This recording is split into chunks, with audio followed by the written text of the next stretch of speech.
my name is Dalien, and in this video I will run you through on how to set your bait casting reels, what are the main controls, and we'll go through the casting motions.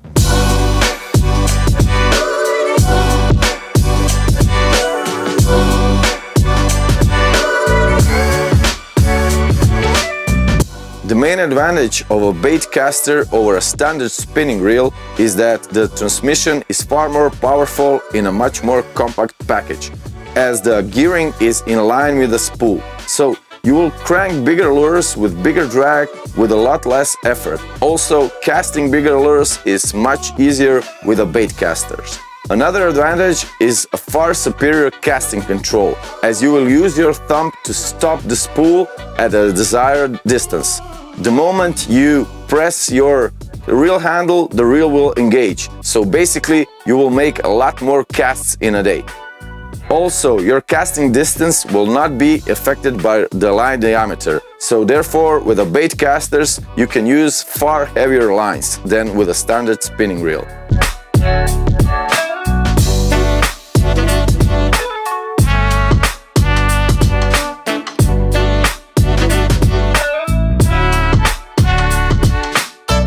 Now, I will run you through the basic parts of any bait casting reels.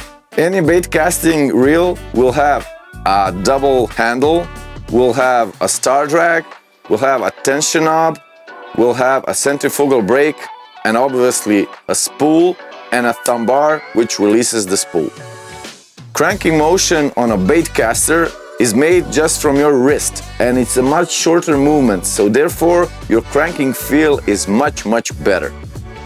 The star drag is a standard drag that works on an engaged reel.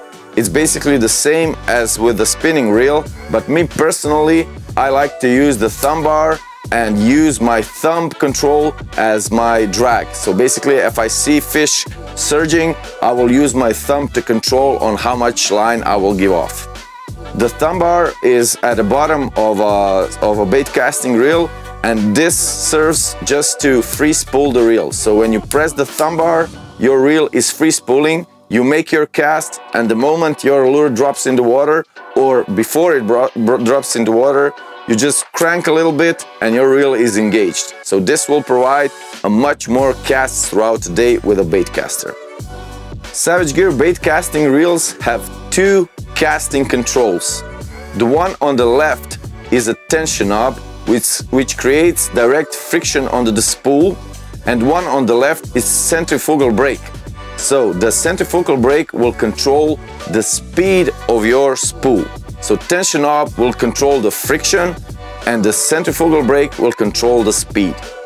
As you tighten up the tension knob, it will create more friction onto your spool. So the heavier baits you use, the more friction you will add to the spool, because the speed of the bait, and especially the bigger bait, will actually pull the line off the spool. Centrifugal brake slows down your spool rotation and tunes it with the speed of your bait flying through the air.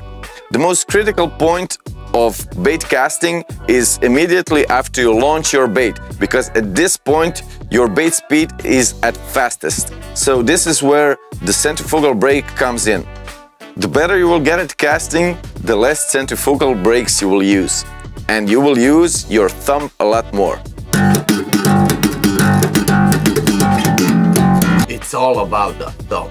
So your thumb is the third and most important casting control. It's the one that's simplest to use and it's most intuitive. It only takes practice. So when you launch your bait, you will dictate the tension on your spool with your thumb. It sounds complicated, but with time it becomes very natural and intuitive, and you basically don't even think about it.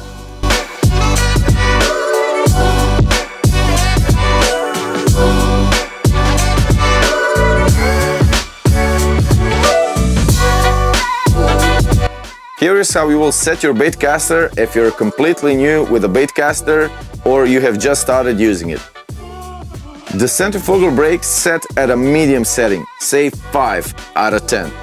And then your tension knob, you put your rod horizontally and let your bait free fall.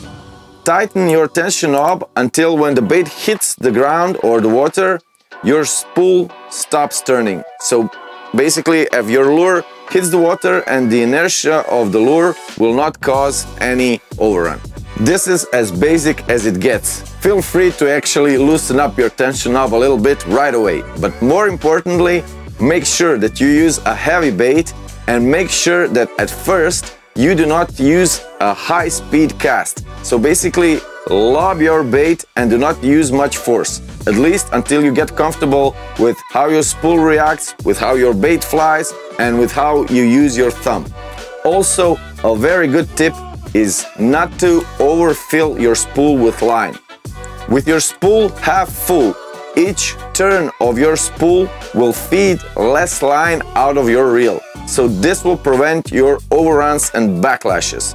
This is a very good setting for beginners, but it's also great for more advanced anglers when skipping and making precise casts with bait touching the water. So half filling your spool is a way to go, especially when you're starting off with a bait caster.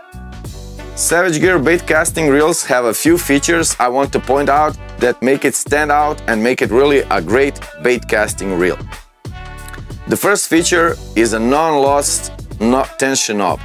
So this little plastic will not let the knob fall out if you lose it too much. So over the years I have lost some knobs on different sorts of bait casters, so this is really useful when using your reels in tournament or in any regular fishing, putting the rods down, carrying it in the car or in the boat, so this will help. The other feature is an external centrifugal brake. So this makes it really simple to control the speed of your spool by just turning the dial of your centrifugal brake. We have 0 to 10 setting, with the 10 being most drag on the speed of your spool. Another really cool feature is line ID on the handle of your Savage Gear bait caster. So this will help you determine what kind of line is pulled onto your reel. Really cool and helpful, especially if you've not used your bait caster in a while. Also, we have a very cool line clip on the spool, which makes the spooling of the reel very simple. All Savage Gear bait casters, both SG10, SG6 or SG8, sit really comfortably in your hand, cast really smoothly, the casting controls are really simple, they're responsive, and you will cast really easy and it will be super comfortable to fish these bait casting reels.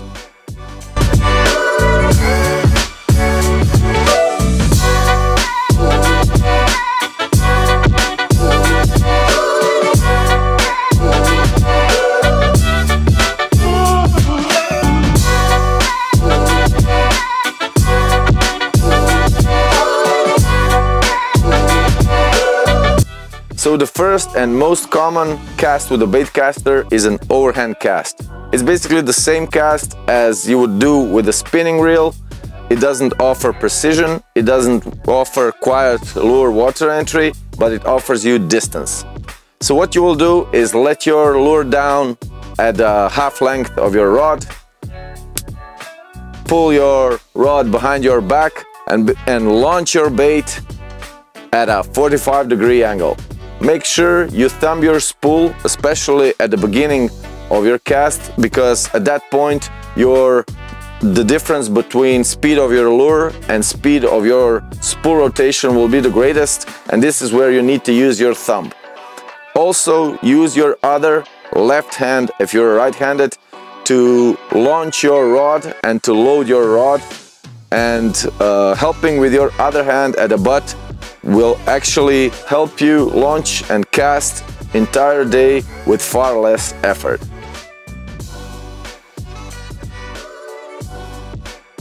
Underhand roll cast is the ultimate power fishing cast. It's the quickest way of getting your bait out of the water and back for a new presentation. It's also very precise and it's also very quiet. You will reel your bait up to approximately 1/3 of your rod length, pull the bait out and use this motion to put your rod sideways, make a little turn and launch your bait back for a new presentation.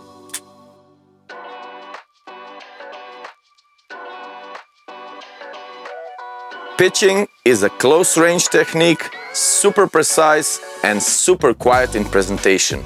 It's almost exclusive to bait casters. You will lower your bait right at or just below the spool. You will set your controls at a very loose setting. Then you lower your rod tip, raise your reel and let the bait pendulum really close and parallel to the water. As you're reaching your target, you will thumb your spool and use your rod tip to put the lure super quietly in the water. Pitching is a super effective technique. It's made to make the predators react and it's very, very fun.